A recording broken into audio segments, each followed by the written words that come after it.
ప్రియులారా, బాగున్నారా? దేవుని వాక్యం క్రమంగా చదువుతున్నారా? ప్రార్థించుచున్నారా? నేటి ధ్యాన వాక్యం మార్కు సువార్త 5వ అధ్యాయం 15వ వచనం. జనులు జరిగినది చూడవెళ్ళి యేసునొద్దకు వచ్చి, సేన అను దయ్యములు పట్టినవాడు బట్టలు ధరించుకుని స్వస్థచిత్తుడై కూర్చుండియుండుట చూచి భయపడిరి. ప్రకాష్ అనేటువంటి ఒక దైవజనులు ఉన్నారు. ఇప్పుడు వారిని చూస్తే మనము ఆశ్చర్యపడుతూ ఉంటాం. ఏ ప్రాంతంలో మీరు చూసినా చెన్నై పట్టణంలో అనేకులకు కరపత్రికలను పంచుతూ దేవుడు తన ఎడల చేసిన మేళ్లను తెలియజేస్తూ ఉంటాడు.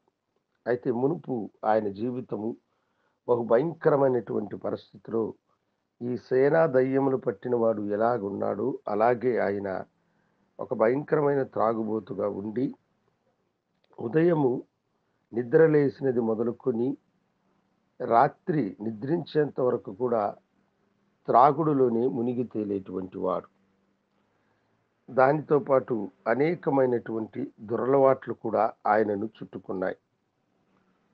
వివాహమైనది, తనను నమ్మి అతని భార్య అతని జీవితంలోనికి ప్రవేశించింది. వారికి దేవుడు 2 పిల్లలనిచ్చినాడు.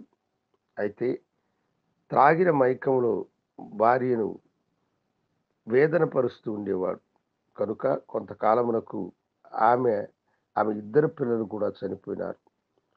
మోడుబారిన జీవితం వలె ఆయన జీవితము మారిపోయినది. చూసేవారు అనుకున్నారు, ఇలాంటి దుర్మార్గుడు బ్రతకడం కంటే చావడమే మేలు, వీణ్ణెవ్వరూ స్వస్థపరచలేరు, వీణ్ణెవరిని బాగు చేయలేరు అని అనుకుంటూ ఉన్నారు. ఆ దినాల్లో దైవజనులు జస్టిన్ ప్రభాకర్ అయ్య గారు ఒక సినీ థియేటర్లో దేవుని వాక్యాన్ని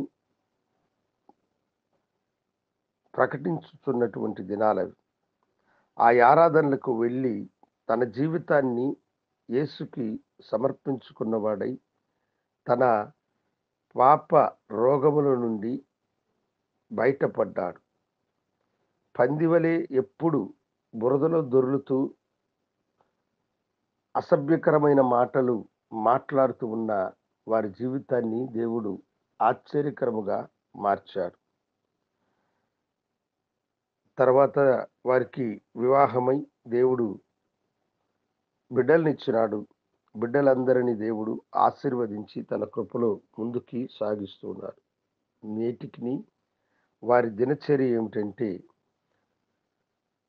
అంత ఘోరమైన పాపంలో నుండి తనను యేసు విడిపించినాడని చెన్నై పట్టణంలో ప్రతి ప్రాంతములకు తిరుగుతూ అందరికీ కరపత్రికలు పంచుతూ దేవుడు తన పట్ల చేసిన మేళ్లను ఇతరులకు తెలియచేస్తూ ఉంటారు.